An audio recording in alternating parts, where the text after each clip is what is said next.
Assalamu alaikum. Very warm welcome to the next session of Corporate Law. In this session, we will study the remaining definitions of Section 2 of the Companies Ordinance 1984. آئیے دیکھتے ہیں کون سی نئی definition ہے. یہاں پہ جو definition ہے وہ میمورنڈم کی ڈیفینیشن ہے. میمورنڈم کا جو ایکسپریشن ہے وہ انورٹیڈ کامرز میں ہے. آئیے دیکھتے ہیں کیا ایکسپریشن کہتا ہے. Memorandum means the memorandum of association of a company as originally framed or as altered from time to time in pursuance of the provisions of any previous Companies Act or of this ordinance. Basically, دو constituent documents of company ہوتی ہیں. ایک articles of association ہے اور دوسری memorandum of association. یہاں پہ جو میمورنڈم کو ڈیفائن کیا جا رہا ہے وہ یہ کہہ رہے ہیں کہ میمورنڈم سے مراد ایک ایسا میمورنڈم ہے جو اوریجنلی فریمڈ ہے.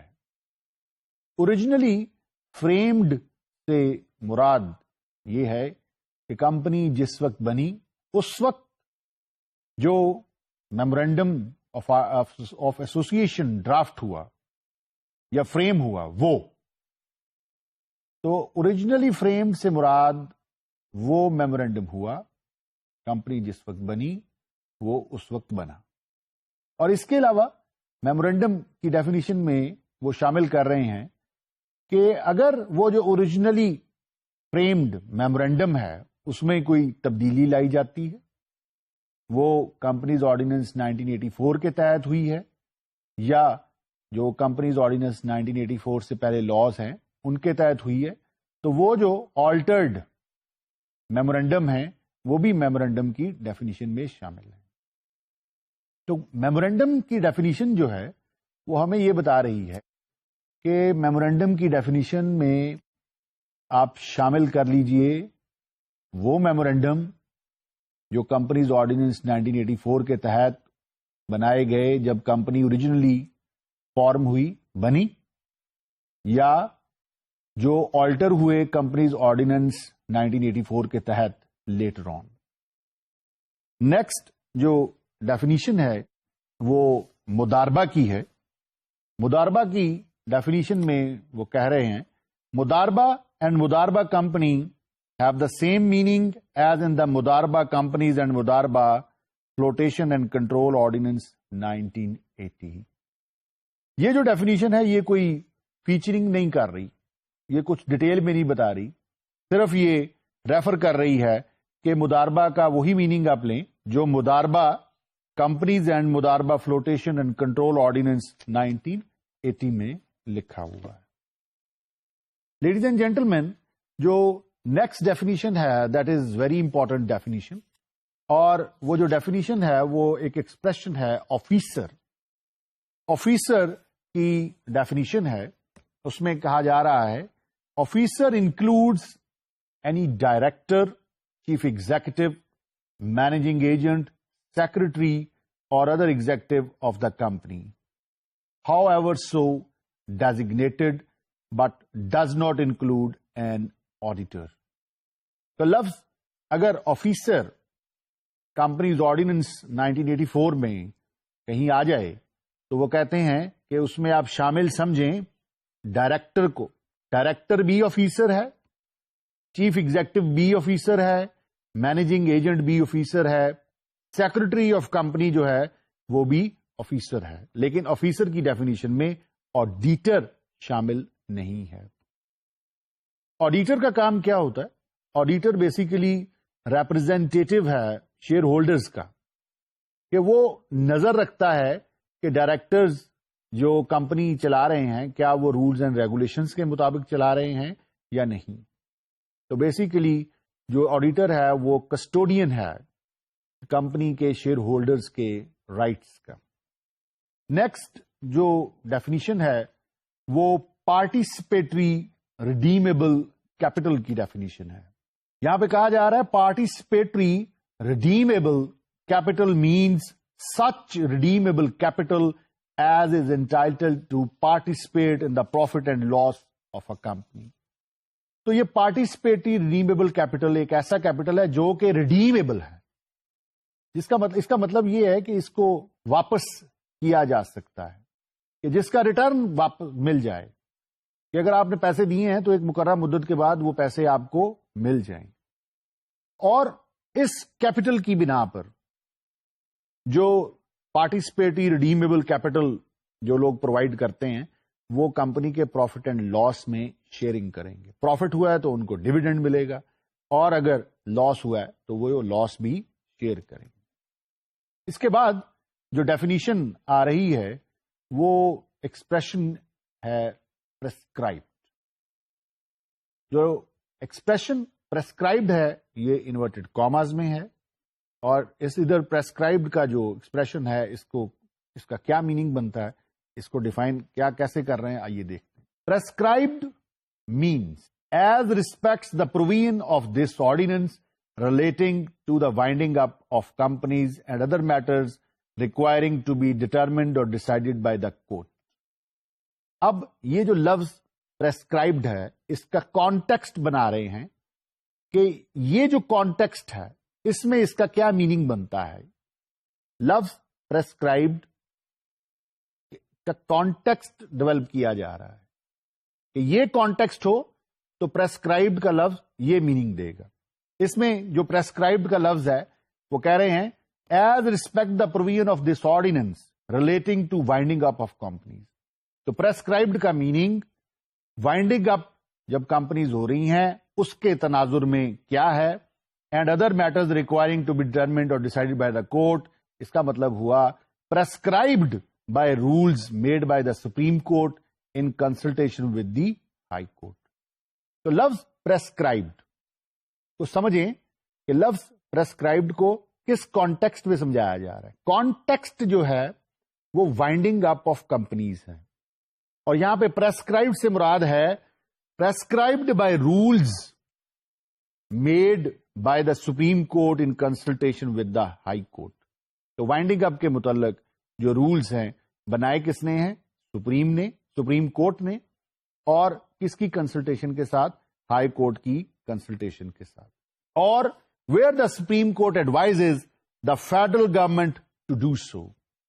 اور جو رولز وائنڈنگ اپ کے متعلق ہیں، اور اگر جہاں پہ سپریم کورٹ نے ایڈوائز کیا گیا ہے وہاں فیڈرل گورنمنٹ نے وہ رولز بنائے ہیں، اور فیڈرل گورنمنٹ نے وہ rules in consultation with High Court بنائے. تو لفظ پرسکرائبڈ یہاں پہ جو لکھا ہوا ہے یہ خاص کانٹیکسٹ میں اس کا میننگ دے رہے ہیں، اس کو ڈیفائن کر رہے ہیں. وائنڈنگ اپ کے کانٹیکسٹ میں جو وائنڈنگ اپ سے متعلقہ رولز ہیں وہ بنائے کس نے ہیں؟ سپریم کورٹ نے ان کنسلٹیشن ود ہائی کورٹ، یا فیڈرل گورنمنٹ نے ان کنسلٹیشن ود ہائی کورٹ. اور یہ رولز جو ہیں یہ ریلیٹڈ ود وائنڈنگ اپ ہیں. اس کے علاوہ prescribed means as respect the other provisions of this ordinance. اب پرسکرائبڈ کے میننگ کو کانٹیکسٹ وہ دے رہے ہیں کہ وہ پروویژنز جو وائنڈنگ اپ سے ہٹ کے ہیں اس میں پرسکرائب کا میننگ کیا ہوگا. Prescribed means as respect the provisions the other provisions of this ordinance prescribed by rules or regulations made by the federal government after previous publication in the official gazette. تو prescribed کا جو context ہے، جو winding up سے related provisions ہیں اس کو چھوڑ کر اس سے علیحدہ جو پروویژنز ہیں ان کے متعلق یہ ہے کہ وہ رولز جو فیڈرل گورنمنٹ نے بنائے ہیں اور ان رول کو آفیشیل گیزٹ میں پبلش کیا ہے. یہاں پر جو نیکسٹ ڈیفینیشن ہے وہ بڑی امپورٹنٹ ڈیفینیشن ہے، اور اس میں بہت اچھے انہوں نے فیچرز جو ہیں وہ مارک کیے ہیں. آئیے دیکھتے ہیں کہ وہ ڈیفینیشن کیا ہے. پرائیویٹ کمپنی کی یہ ڈیفینیشن ہے. پرائیویٹ کمپنی کا ایکسپریشن انورٹڈ کاماز میں ہے، اور کہا جا رہا ہے private company means a company which by its articles restricts the right to transfer its shares if any. تو پرائیویٹ کمپنی ایک ایسی کمپنی ہے جس میں ریسٹرکشن لگا دی گئی ہے کہ جو شیئر ہولڈرز ہیں وہ اپنے شیئرز ٹرانسفر نہیں کر سکتے، کسی کو ٹرانسفر شیئرز نہیں کر سکتے. دوسری فیچر جو اس کی ہے وہ ہے private company means a company which by its articles limits the number of its members to 50. کہ دوسری ریسٹرکشن جو ہے کہ پرائیویٹ کمپنی وہ کمپنی ہے کہ جس کے ممبرس کی تعداد 50 سے زیادہ نہیں ہوتی. اب وہ کہہ رہے ہیں کہ یہ 50 کی جو تعداد ہے اس کی کیلکولیشن جب آپ نے کرنی ہے تو اس میں اس کے امپلائیز کو شامل نہ کیجیے گا. میں پڑھ دیتا ہوں دوبارہ، غور سے دیکھیے. Private company means a company which by its articles limits the number of its members to 50 not including persons who are in the employment of the company. پہلی بات تو یہ ڈیولپ ہوگی کہ پرائیویٹ کمپنی وہ کمپنی ہے کہ جس کے شیئر ہولڈرز اپنے شیئرز کو ٹرانسفر نہیں کر سکتے. ریسٹرکشن ہے ٹرانسفر کے اوپر. دوسری جو اس کی فیچر یہ ہے کہ اس کے جو میکسیمم نمبر آف ممبرز ہیں وہ 50 ہیں، اور جب آپ نے یہ کیلکولیٹ کرنا ہے کہ اس کے میکسیمم نمبر آف ممبر 50 ہیں تو اس کے امپلائیز کو اس میں کاؤنٹ نہیں کرنا. تھرڈ فیچر جو پرائیویٹ کمپنیز کا ہے، جو پرائیویٹ کمپنی کا تھرڈ فیچر ہے وہ کیا کہتا ہے؟ دیکھیں، private company means a company which by its articles prohibits. یہ لفظ پروہیبٹ جو ہے اس کو پہلے سمجھ لیں، پھر آگے پڑھتا ہوں، بتاتا ہوں آپ کو. پروہیبٹ کا مطلب ہے banned by law, not permitted, disallowed. اب پرائیویٹ لمیٹڈ کمپنی جو ہے یہ پروہیبٹ ہے، پروہیبٹڈ ہے کہ یہ کیا نہیں کر سکتی. دیکھیں، private company means a company which by its articles prohibits any invitation to public to subscribe for the shares if any or debentures of the company. Private company کسی بھی پبلک کے بندے کو یا پبلک کو یہ نہیں کہہ سکتی کہ ہمارے شیئرز خرید لیں یا ہمارے ڈیبینچرز میں آپ انویسٹمنٹ کریں. یہ بھی ریسٹرکشن اس کے اوپر ہے. آگے ایک پروویزو لگا دیا گیا. یہ جو 3 فیچرز اس کے کیے گئے، ایک فیچر تو یہ ہے کہ شیئرز ٹرانسفر نہیں ہو سکتے. دوسرا فیچر اس کا یہ ہے کہ اس کے ممبرز 50 سے زیادہ نہیں ہیں. تیسرا فیچر اس کے یہ ہے کہ یہ پروہیبٹڈ ہے، بینڈ بائی لا ہے، ڈس الاؤڈ بائی لا ہے کہ یہ انویسٹمنٹ کے لیے کسی پبلک کے گروپ سے یا کسی انڈیویجول سے پیسے نہیں لے سکتے. ان کو یہ نہیں کہہ سکتے کہ آپ ہماری کمپنی میں سبسکرائب کریں. اب پروویزو لگا دیا اس کے ساتھ، provided that where 2 or more persons hold 1 or more shares in a company jointly, they shall, for the purposes of this ordinance, this definition be treated as a single member. یہ جو proviso ہے یہ edition دے رہا ہے اور کہہ رہا ہے کہ اگر 2 لوگ ہیں اور دونوں جوائنٹلی شیئر کو اون کرتے ہیں تو وہ 2 شیئر ہولڈرز کمپنی کے نہیں کہلائیں گے، وہ ایک شیئر ہولڈر کہلائیں گے. یہ 50 کا ممبر جو 50 کی لمٹ جو بتا دی گئی ہے کہ 50 سے زیادہ شیئر ہولڈرز نہیں ہونے چاہیے، ان کی کیلکولیشن میں آپ استعمال کریں گے کہ اگر کہیں آپ کو پتا چلتا ہے کہ ایک شیئر ہے اور 2 بندے اس کو اون کر رہے ہیں تو کیا وہ 2 شیئر ہولڈر ہیں؟ نہیں، وہ ایک شیئر ہولڈر ہیں. پراسپیکٹس انورٹڈ کاماز میں یہ لفظ ایکسپریشن لکھا ہوا ہے. پراسپیکٹس کیا کہتا ہے؟ Prospectus means any document described or issued as prospectus. تو یہاں پہ وہ جو ایکسپریشن استعمال کر رہے ہیں وہ کہتا ہے prospectus means any document described or issued as prospectus. Any document سے مراد کیا ہے کہ اس کا خاص کوئی فارمیٹ نہیں ہو، کوئی بھی ڈاکومنٹ جس کو کہہ دیا گیا کہ یہ پراسپیکٹس ہے وہ پراسپیکٹس ہے. ایشوڈ سے مراد یہ ہے کہ فارملی کمپنی نے اس کو اناؤنس کر دیا کہ یہ ہماری پراسپیکٹس ہے. تو کوئی بھی ڈاکومنٹ ہو سکتی ہے جس کو ڈسکرائب کیا جا سکتا ہے کہ یہ پراسپیکٹس ہے، یا جس کو ایشو کر دیا گیا ہے اس کو ڈکلیئر کیا جا سکتا ہے کہ یہ پراسپیکٹس ہے. And includes. اب اس کے بعد وہ کہہ رہے ہیں کہ یہ بات تو ہم نے بتا دی کہ جو بھی ڈاکومنٹ ڈسکرائب ہو گیا یا ایشو ہو گیا اس کو آپ پراسپیکٹس کہہ سکتے ہیں، اور اس میں شامل کر لیں اینی نوٹس. کوئی نوٹس آپ نے کسی کو دی ہے اور اسے بتایا کہ ہم شیئر بیچنا چاہ رہے ہیں, ہماری یہ کمپنی ہے, ہمارا یہ پروفائل ہے, ہماری یہ ہسٹری ہے, ہماری یہ بیلنس شیٹ ہے, ہماری یہ کارگزاری ہے, نوٹس کی شکل میں یا سرکولر کی شکل میں یا کوئی ایڈورٹیزمنٹ ہے, اور آپ نے ایڈورٹیزمنٹ نیوز پیپر میں دے دی ہے یا آپ نے ایڈورٹیزمنٹ کسی میڈیا میں دے دی ہے, وہ بھی پراسپیکٹس کہلائے گی. Or other communication inviting offers from the public for the subscription or purchase of any shares in or debenture of a body corporate. اب پراسپیکٹس جو ہے اس کا ایک تو چیز یہ بتائی کہ پراسپیکٹس کوئی بھی ڈاکومنٹ ہو سکتی ہے جس کو ڈسکرائب کر دیا گیا کہ یہ پراسپیکٹس ہے, یا جس کو ایشو کر دیا گیا کہ یہ ایک پراسپیکٹس ہے, اور اس میں آپ شامل کر لیں نوٹس کو, سرکولر کو, ایڈورٹیزمنٹ کو یا کسی اسی طرح کی کمیونیکیشن کو, اور اس پراسپیکٹس میں یا یہ جو ڈاکومنٹس بتائی ہیں اس میں جو کانٹینٹ یہ ہو کہ آپ انوائٹ کر رہے ہوں جنرل پبلک کو کہ آئیں آ کر ہمارے شیئرز خرید لیں, یا ڈیبینچر جو ہے اس میں آپ انویسٹمنٹ کر لیں.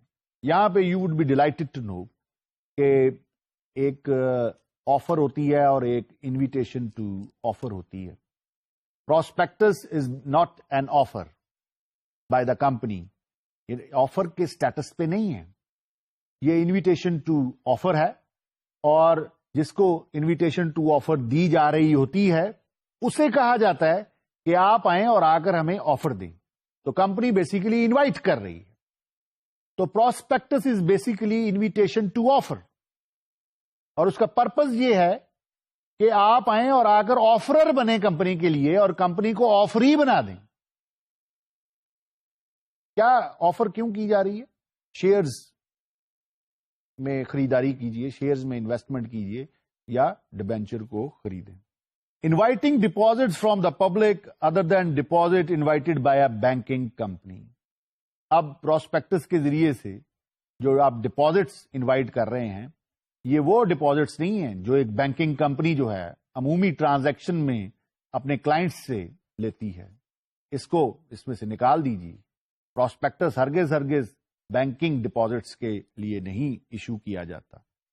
اور financial institution approved by the federal government whether described as prospectus or otherwise. دیکھیں سیدھی سی بات ہو گئی, پراسپیکٹس کوئی بھی ڈاکومنٹ ہو سکتی ہے جس کو ڈسکرائب کر دیا گیا یہ پراسپیکٹس ہے, یا کسی ڈاکومنٹ کو کہہ دیا گیا کہ یہ ایشو کر دی ہم نے ایز اے پراسپیکٹس, یا اس میں آپ شامل سمجھیں نوٹس, سرکولر, ایڈورٹیزمنٹ, اور اس کا پرپز جو ہے وہ انوائٹ کرنا ہے لوگوں کو کہ آپ آئیں اور آ کے شیئرز میں انویسٹمنٹ کریں اور ڈیبینچرز میں انویسٹمنٹ کریں.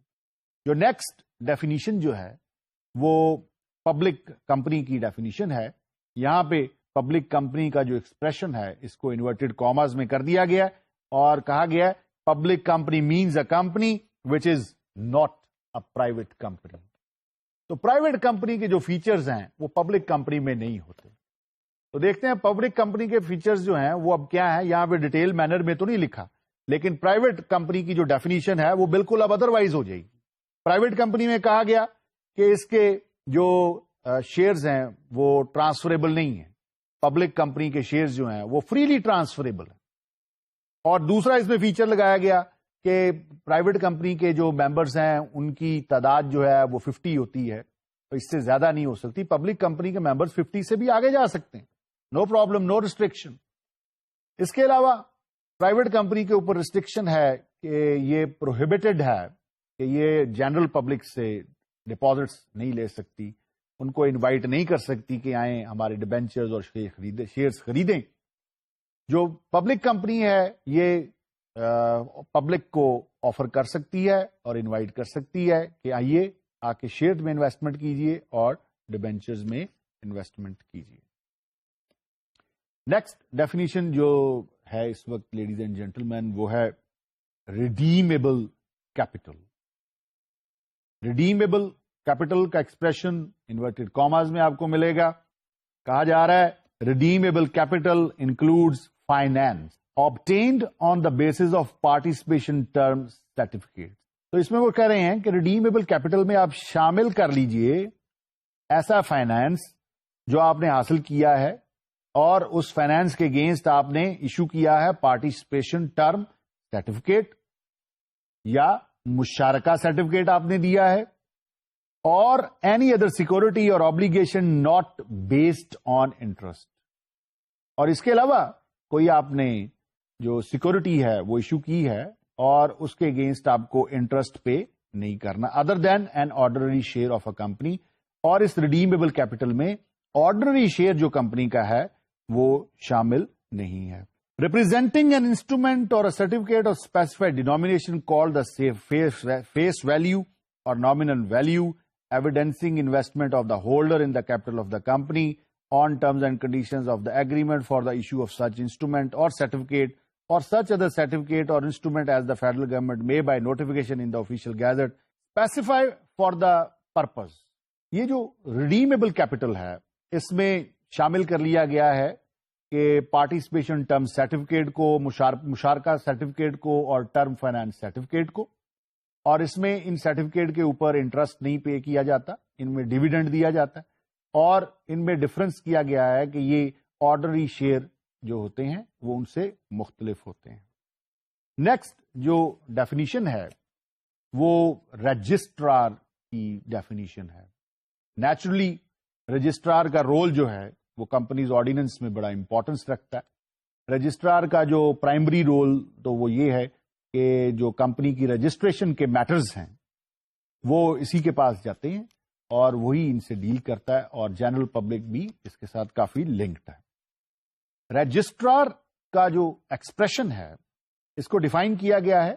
Registrar means a registrar, an additional registrar, a joint registrar, a deputy registrar or an assistant registrar performing under this ordinance the duty of registration of companies.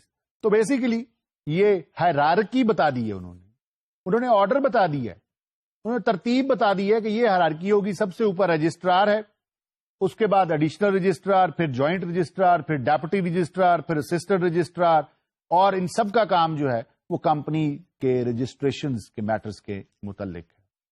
تو یہ ایک definition ہے جو administrative hierarchy بتا رہی ہے registrar کے office کے متعلق. نیکسٹ جو ڈیفینیشن ہے وہ شیڈولڈ بینک کی ڈیفینیشن ہے. انورٹیڈ کاماز میں شیڈولڈ بینک کا ایکسپریشن لکھا ہے. اس میں کہتے ہیں scheduled bank has the same meaning as in the state bank of Pakistan act 1956. یہاں بھی کوئی فیچرنگ نہیں کی انہوں نے اور سیدھا ریفر کر دیا ہے کہ state bank of Pakistan act 1956 جس کو شیڈولڈ بینک کہتا ہے, آپ بھی یہاں پر اس کو شیڈولڈ بینک سمجھیں, اور وہیں سے جو سینس ہے وہ آپ نے امپورٹ کرنی ہے اور یہاں پہ استعمال کرنی. Next definition ladies and gentlemen وہ ہے سیکریٹری کی ڈیفینیشن. سیکریٹری کی ڈیفینیشن میں وہ کہتے ہیں سیکریٹری مینز این انڈیویجل. پہلی بات تو انہوں نے یہ کر دی کہ سیکریٹری ایک انڈیویجل ہے, یعنی ہیومن بینگ ہے, اور نیچرلی اس کو لیگل پرسن ہونا چاہیے کہ لا اس کو کمپیٹنٹ سمجھے کہ یہ رائٹس اینڈ ڈیوٹیز کو کیری کر سکتا ہے. Secretary means an individual appointed to perform the secretarial, administrative or other duties ordinarily performed by the secretary of a company. لیکن سیکرٹری کی وہ جو ڈیوٹیز بتا رہے ہیں وہ سیکریٹریل اور ایڈمنسٹریٹو بتا رہے ہیں. تو ladies and gentlemen as you know کہ کمپنی ایک آرٹیفیشل لیگل پرسن ہے. It has no any physical existence of its own. اس کو یہ لا سے ساری جو پاور لیتی ہے, اس کی سول جو ہے وہ جنریٹ ہی لا کرتا ہے. یہ سول ہے وداؤٹ باڈی, اور اس کے جو باڈیلی رولز ہیں وہ اس کے ایجنٹس نے کرنے ہیں جو کہ انسان ہوتے ہیں. تو اس کو بائی دا بک اور بائی دا رولز اور بائی دا لاز چلانے کے لیے سیکرٹری جو ہے وہ اپوائنٹ کیا جاتا ہے جو اس کے ایڈمنسٹریٹو کام کرتا ہے اور اس کی جو لیگل ریکوائرمنٹس ہیں اس کو پوری کرتا ہے. اور سیکرٹری کی بنیادی جو ڈیوٹیز ہیں وہ یہ ہیں کہ جو بھی لاز کی ریکوائرمنٹس ہیں day to day, semi annually or annually, وہ فلفل کرنا اور ایس سی سی پی کو انفارم کرنا ہے. نیکسٹ جو اس میں ڈیفینیشن آ رہی ہے لیڈیز اینڈ جینٹلمین وہ بڑا ایک انٹرسٹنگ لفظ ہے اور بڑا فریکوینٹلی استعمال ہوتا ہے. وہ لفظ ہے سیکورٹی. سیکورٹی سیکورٹی کا لفظ انورٹڈ کاماز میں ہے. جو اس ڈیفینیشن کا سبجیکٹ میٹر ہے وہ سیکورٹی ہے. اور سیکورٹی کیا ہوتی ہے آئیے دیکھتے ہیں. Security means any share. تو سیکورٹی میں وہ شامل کر رہے ہیں شیئر. یاد رکھیے گا شیئر کیا ہے؟ Security. Security means any share scrip debenture. Security میں انہوں نے شیئر بھی شامل کر دیا, سیکورٹی میں انہوں نے اسکرپ بھی شامل کر دیا, انہوں نے ڈیبینچر بھی شامل کر دیا, پارٹیسپیشن ٹرم سرٹیفکیٹ بھی شامل کر دیا ہے, مداربہ سرٹیفکیٹ بھی شامل کر دیا, مشارکہ سرٹیفکیٹ بھی اس میں شامل ہے, ٹرم فائنانس سرٹیفکیٹ بھی شامل ہے, بانڈ بھی شامل ہے, پری آرگنائزیشن سرٹیفکیٹ اور such other instrument as the federal government may by notification in the official gazette specify for the purpose. تو یہ جو سیکورٹی کا لفظ ہے یہ بڑا وائڈر لفظ بن گیا. سیکورٹی میں شیئر بھی شامل ہو گیا, سیکورٹی میں اسکرپ بھی شامل ہو گیا, سیکورٹی میں ڈیبینچر بھی شامل ہو گیا, مشارکہ سرٹیفکیٹ بھی شامل ہو گئے, مداربہ سرٹیفکیٹ بھی شامل ہو گئے, پارٹیسپیشن ٹرم سرٹیفکیٹ بھی شامل ہو گئے, ٹرم فائنانس سرٹیفکیٹ بھی شامل ہو گئے. اور اس کے علاوہ فیڈرل گورنمنٹ کو یہ اختیار دے دیا کہ جب وہ چاہے اور کسی بھی اسی طرح کے ملتے جلتے جو سرٹیفکیٹس ہیں ان کو آفیشیل گیزٹ میں پبلش کر کے اناؤنس کر سکتی ہے کہ یہ بھی سیکورٹی کی ڈیفینیشن میں شامل سمجھیں. نیکسٹ ڈیفینیشن جو ہے لیڈیز اینڈ جینٹلمین وہ ہے شیئر کے متعلق. شیئر کی ڈیفینیشن جو ہے یہ بھی بڑی امپورٹنٹ ہے اور شیئر کا لفظ بھی بڑا فریکوینٹلی استعمال ہوتا ہے. تو یہاں پہ کیا سینس ہے شیئر کی ڈیفینیشن ہمیں دے رہی, آئیں اس کو ڈسکس کرتے ہیں. Share means share in the share capital of a company. وہ کیا صاحب سمپلی وہ کہہ رہے ہیں, اٹس ویری سمپل ڈیفینیشن کہ شیئر سے مراد, اگر شیئر سے مراد یہ ہے کہ share in the share capital of a company. اگر share capital of a company میں آپ کا کوئی حصہ ہے, آپ کو پاس کوئی ایک یونٹ ہے یعنی ایک شیئر ہے, تو یہ شیئر کہلائے گا. نیکسٹ ڈیفینیشن جو ہے وہ بھی بڑی امپورٹنٹ ہے.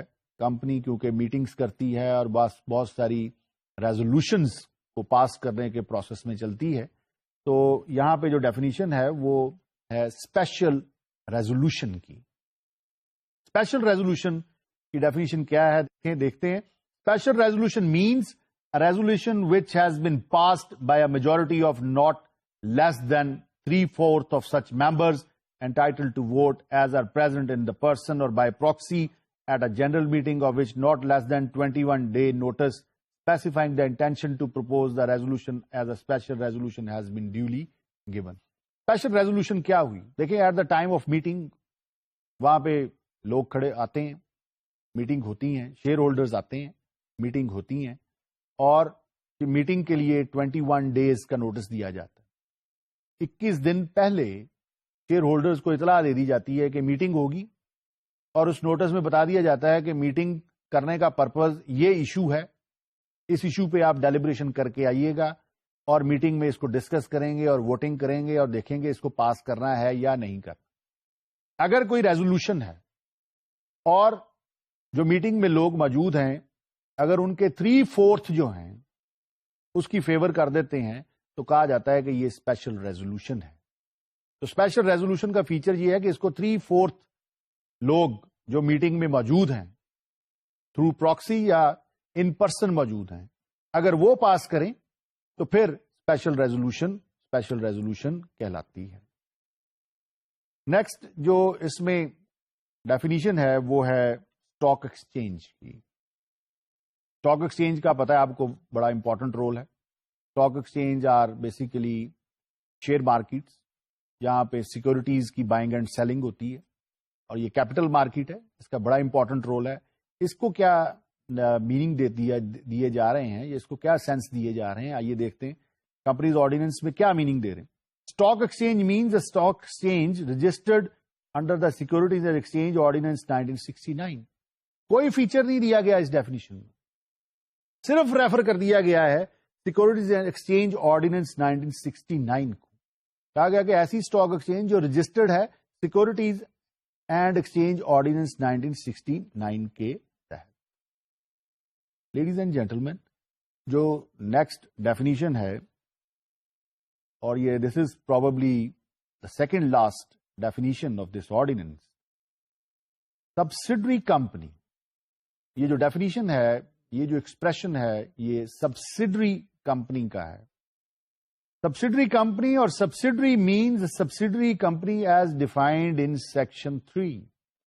اب آپ غور سے دیکھیے، غور سے سنیے کہ یہاں پہ پھر جو ریفرنس ہے وہ سیکشن 3 کی طرف دیا گیا. اور جب ہولڈنگ کمپنی کی بات آئی تھی تو میں نے آپ کو اس وقت بھی بتایا تھا کہ سیکشن 3 ہی پڑھنا پڑے گا. تو یہاں پہ سیکشن 3 کو ریپیٹ کرنے کی ضرورت نہیں ہے، کائنڈلی آپ ریفر کیجئے گا وہ کانسیپٹ جو میں نے آپ کو ہولڈنگ کمپنی کے متعلق بتایا ہے. With this ladies and gentlemen, we have finished our topic relating definitions as contained in section 2 of the companies ordinance 1984. Now we will begin with another topic, which is jurisdiction of courts. جیسے کہ آپ کو پتا ہے کہ لا کا purpose جو ہے وہ ایڈمنسٹریشن آف جسٹس ہے. کمپنیز آرڈیننس 1984 کے بنانے کی جو وجوہات ہیں اس میں جو موسٹ امپورٹنٹ وجہ ہے وہ کارپوریٹ سیکٹر کی گروتھ ہے، انویسٹرز کی پروٹیکشن ہے. جب انسان کہیں اکٹھے ہو جاتے ہیں تو انسان، آپ کو پتا ہے کہ انڈیپینڈنٹ اوپینینز رکھتے ہیں اور انڈیپینڈنٹ فریم آف مائنڈ کو انجوائے کرتے ہیں. جب مختلف انسان ایک جگہ پہ اکٹھے ہوتے ہیں تو ڈسپیوٹ جو ہے یا جو ڈسپیوٹس ہیں وہ نیچرلی ارائز ہوتے ہیں اور ان کے انڈیویجول ایکشنز کو کنٹرول کرنے کے لیے لا جو ہے اس کو پروملگیٹ کیا جاتا ہے. تو کارپوریٹ سیکٹر میں انڈیویجول یا آربیٹریری ایکشنز کو کنٹرول کرنے کے لیے کمپنیز آرڈیننس 1984 دے دیا گیا. لاجیکلی، فلاسفیکلی یہ بات بڑی واضح ہے کہ جہاں پہ لا دے دیا گیا تو پھر وہاں پر کوئی نہ کوئی ایسا سسٹم ضرور دیا جائے گا جو کہ ایڈمنسٹر کرے گا justice between those involved in corporate activities. تو اس پرپز کے لیے سیکشن 7 جو ہے اور part 2 of the companies ordinance 1984 جو ہے وہ جیورسڈکشن آف کورٹس کے متعلق بتا رہا ہے. لیڈیز اینڈ جینٹلمین، آپ کو اس چیز کا تو پتا ہی ہے کہ کورٹ ہوتی کیا ہے، لیکن پھر بھی میں کچھ آپ کے ساتھ شیئر کرنا چاہوں گا. Basically court is a seat of a جج، کہ ایک آفیشل پلیس ہے جو کہ اسٹیٹ نے اسٹیبلش کی ہوئی، اور اس آفیشل پلیس میں لرنڈ، ایجوکیٹڈ، کوالیفائڈ لوگ اپوائنٹ کیے جاتے ہیں جنہیں ہم ججز کہتے ہیں. وہ بیٹھتے ہیں ان کورٹس میں اور جو پارٹیز ان ڈسپیوٹس ہیں ان کے ایشوز کو ریزالو کرتے ہیں. اور وہ ان ایشوز کو اپنی مرضی سے ریزالو نہیں کرتے. They are supposed to follow the law. انہوں نے جو رولز اینڈ ریگولیشنز، جو پرنسپلز اس آرڈیننس میں دیے ہوئے ہیں یا جو بائی لاز یا رولز اینڈ ریگولیشنز بنے ہوئے ہیں ان کو فالو کر کے لا کو ایڈمنسٹر کرنا ہے. تو نیچرلی کمپنیز آرڈیننس 1984 جہاں پہ رولز اینڈ ریگولیشنز دے رہا ہے، اصول دے رہا ہے، پرنسپلز دے رہا ہے، قواعد و ضوابط دے رہا ہے، وہاں پہ وہ کورٹ کے متعلق بھی بتائے گا کہ کون سی کورٹ ہے جہاں پر جو کارپوریٹ ڈسپیوٹس ہیں وہ لے جائے جائیں گے اور مسائل کا حل ہوگا. آئیے دیکھتے ہیں سیکشن 7 کیا کہتا ہے. جیورسڈکشن آف دی کورٹس. اب جیورسڈکشن کا لفظ جو ہے یہ بیسیکلی بتا رہا ہے کہ authority to examine an issue. تو کورٹ کی کس کورٹ کی اتھارٹی ہے کہ وہ کارپوریٹ سیکٹر سے متعلق جو ایشوز ہیں ان کو ایگزامن کرے اور انصاف کرے. Section 7 sub section 1 states the court having jurisdiction under this ordinance shall be the High Court having jurisdiction in the place at which the registered office of the company is situated. تو companies ordinance 1984 کہہ رہا ہے کہ corporate sector سے related جو issues ہیں ان کو resolve کرنے کے لیے جو جورسڈکشن ہے، power to examine, power to try a suit or a petition lies with High Court. تو ہائی کورٹ کے پاس جورسڈکشن ہے. اور یہ کیسے ڈٹرمن ہوگا کہ کون سی کمپنی کس ہائی کورٹ کے پاس جائے گی، کہاں پہ ایشو ریزالو ہوگا؟ تو یہ ڈٹرمن کیا جائے گا کہ کمپنی کا رجسٹرڈ آفس کہاں پر سچویٹڈ ہے. اگر کمپنی کا رجسٹرڈ آفس پنجاب میں سچویٹڈ ہے تو پھر لاہور ہائی کورٹ جو ہے اس کے پاس جورسڈکشن ہوگی. اور اسی طرح اگر سندھ میں ہے تو پھر سندھ ہائی کورٹ کے پاس، پشاور میں ہے تو پھر پشاور ہائی کورٹ کے پاس ہوگی. نیکسٹ، اسی سیکشن میں ایک پروویزو جو ہے وہ اٹیچ کیا ہے. وہ پروویزو کیا کہتا ہے؟ Provided that the federal government may by notification in the official gazette and subject to such restrictions and conditions at it thinks fit, empower any civil court to exercise all or any of the jurisdiction by this ordinance conferred upon the court. اب یہ جو proviso جو ہے یہ edition لگا رہا ہے. پہلے اوپر بتایا کہ ہائی کورٹ کے پاس جورسڈکشن ہے، اب یہاں پہ ایڈیشن کر رہے ہیں کہ فیڈرل گورنمنٹ جو ہے اگر وہ چاہے تو وہ کسی سول کورٹ کو یہ اختیار دے سکتی ہے کہ وہ کمپنیز سے متعلق جو ریلیٹڈ ایشوز ہیں ان کو سنے اور ان کے اوپر مناسب احکامات جاری کرے. نیکسٹ وہ کہہ رہے ہیں for the purposes of jurisdiction to wind up companies the expression registered office means the place which has longest been the registered office of the company during the 6 months immediately preceding the presentation of the petition for winding up. یہ ایک expression استعمال ہوا تھا کہ جہاں پہ registered office company کا رہا ہو اسی ایریا میں جو ہائی کورٹ ہے وہی جو ہائی کورٹ ہے اس کے پاس جورسڈکشن ہوگی کہ وہ کیس کو سن سکے. یہاں پہ وائنڈنگ اپ کے متعلق کہہ رہے ہیں کہ جب وائنڈنگ اپ کے متعلق کوئی ایشو کورٹ کے پاس جائے گا تو کیسے تعین ہوگا کہ کس کورٹ کے پاس جانا ہے. فار ایگزامپل 6 ماہ پہلے پشاور میں کمپنی کا رجسٹرڈ آفس تھا اور 7ویں ماہ وہ لاہور میں شفٹ ہو گیا، اور لاہور میں جب شفٹ ہوا تو کمپنی کی وائنڈنگ اپ کا پروسیس سٹارٹ ہو گیا. تو اب وہ کہہ رہے ہیں کہ کس کورٹ کے پاس، کس ہائی کورٹ کے پاس جورسڈکشن ہوگی. تو یہاں پر کہا جا رہا ہے کہ وہ ہائی کورٹ جس کی جورسڈکشن میں وائنڈنگ اپ سے پہلے جو 6 ماہ کمپنی کا رجسٹرڈ آفس رہا ہے اس کے پاس جورسڈکشن ہوگی. تو اس کا مطلب ہے کہ جو لاہور ہائی کورٹ ہے اس کے پاس اس صورتحال میں جورسڈکشن نہیں ہوگی. سیکشن 8 یہاں پہ جو ٹائٹل دے رہا ہے، جو ہیڈنگ دے رہا ہے، وہ کہہ رہا ہے کانسٹیٹیوشن آف کمپنی بینچز. کہ کیا یہ جو کمپنی بینچز بنتے ہیں ہائی کورٹس میں اس کا کیا کانسٹیٹیوشن ہوگا؟ کانسٹیٹیوشن سے مراد ہے اس کی حیت کیا ہوگی، اس میں کتنے ممبرز ہوں گے اور کتنے بینچز ہوں گے. آئیے دیکھتے ہیں. سیکشن 8 کہتا ہے there shall in each High Court. اب یہیں پہ رک جاتے ہیں.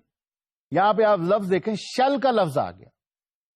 شیل کا لفظ جو ہے یہ مینڈیٹری کے معنوں میں آتا ہے کہ یہ تو لازمی ہی ہونا ہے، نہ ہونے کی تو بات ہی نہ کریں. تو یہ مینڈیٹری ٹرینڈ ہے، مینڈیٹری میننگ دیتا ہے. There shall in each High Court be 1 or more benches, each to be known as the company bench.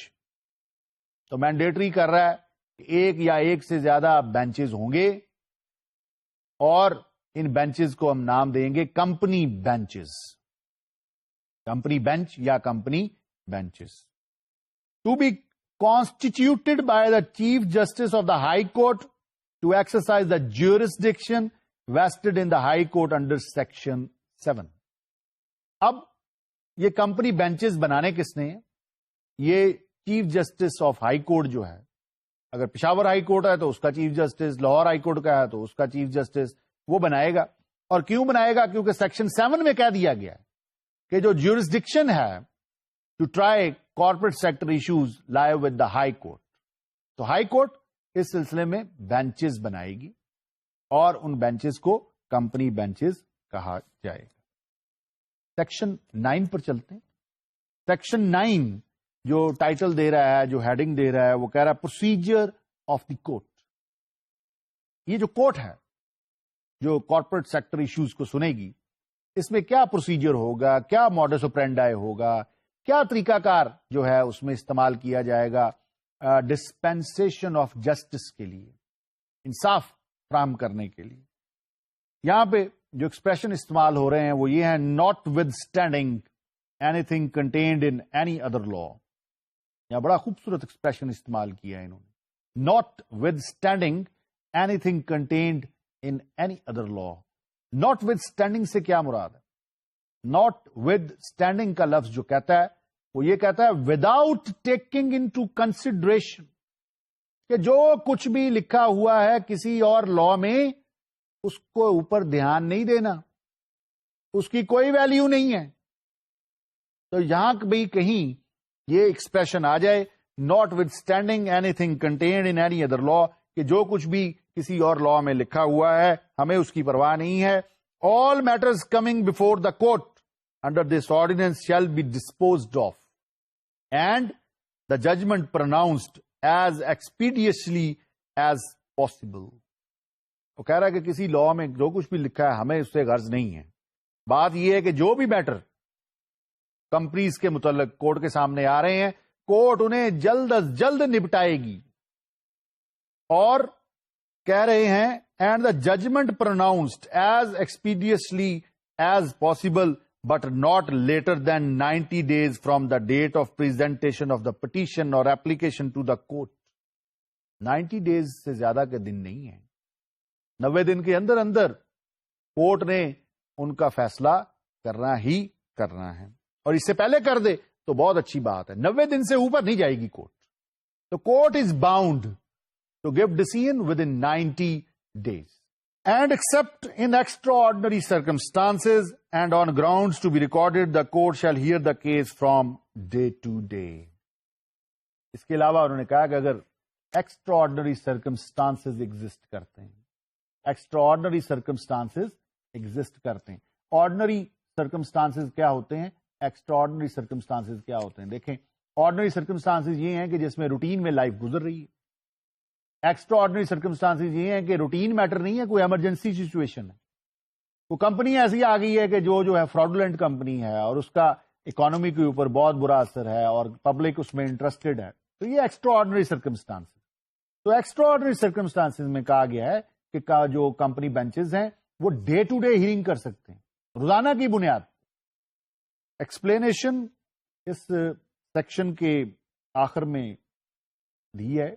Explanation کیا کہتی ہے؟ دیکھیں، in this subsection judgment means a final judgment recorded in writing. یہ جو 90 days میں judgment دینی ہے court نے، اس کو فائنل ججمنٹ کہتے ہیں اور یہ ان ریٹن فارم موجود ہوتی ہے. سب سیکشن 2 اس کا کہتا ہے the hearing of the matters referred to in subsection 1 shall not be adjourned except for sufficient cause to be recorded. کہ جو کیس کورٹس کے سامنے پینڈنگ ہیں ان کی ہیئرنگ کو ملتوی نہیں کیا جائے گا، اور اگر ملتوی کرنا ہے تو اس کے لیے کورٹ کو سفیشینٹ کاز جو ہے اس کو ریکارڈ کرنا پڑے گا اور سب کچھ لاجیکلی چلے گا. اور for more than 40 days at any one time or for more than 30 days in all. تو ایڈجرمنٹ جو ہے ایک وقت میں 14 دنوں کی دی جا سکتی ہے، اس سے زیادہ نہیں دی جا سکتی، اور 30 days سے زیادہ کی ایڈجرمنٹ کورٹ کسی کیس میں نہیں دے گا. سب سیکشن 3 سیکشن 9 کا سب سیکشن 3 جو ہے وہ بھی بڑی امپورٹنٹ بات بتا رہا ہے. وہ کہتا ہے in exercise of its jurisdiction as aforesaid the court shall in all matters before it follow the summary procedure. اب سمری پروسیجر کیا ہے؟ ایک تو ڈیٹیلڈ مینر میں پروسیجر ہے، بہت ساری اس میں ٹیکنیکلٹیز انوالو ہیں، پروسیجرل اس میں انٹریکیسیز ہیں، یہ بھی پروسیجر ہے، یہ بھی پروسیجر ہے، یہ بھی ایسے نہیں ہے. اس کا سمری پروسیجر ہے جو مختصر پروسیجر رکھیں اور جلدی سے جلدی میٹرز کو ڈسپوز آف کریں، کیونکہ جو کمپنیز ہیں یہ بہت امپورٹنٹ رول پلے کرتی ہیں اکانومی میں، اور ان کے میٹرز کو 90 ڈیز میں آپ ریزالو کریں. عام جو پروسیڈنگز ہیں وہ تو سالہ سال لے لیتی ہیں، تو یہاں پہ کہا گیا سمری اس کو پروسیڈنگز کریں، سمری پروسیجر استعمال کریں. سیکشن 10 نیکسٹ سیکشن جو ہے وہ سیکشن 10 ہے، appeal against court orders. Naturally یہاں پہ جو کورٹ ہے وہ ہائی کورٹ ہے، اور اگر کورٹ نے کوئی ڈیسیژن دیا ہے اینڈ دا پارٹیز آر ڈسسیٹسفائیڈ، ایک پارٹی جو ہے وہ ڈسسیٹسفائیڈ ہے، وہ سمجھتی ہے کہ یہ جو ہے یہ لا کے مطابق ڈیسیژن نہیں ہے اور اس کو ریویو ہونا چاہیے، تو وہ جو ہائر کورٹ ہے اس کے پاس اپیل فائل کر سکتی ہے. اور اپیل فائل کرنے کے ساتھ فائل کرنے کا جو لفظ ہے یہ تو ایک اسٹیریو ٹائپ لفظ ہے، بیسیکلی کہا جاتا ہے اپیل از پریفرڈ.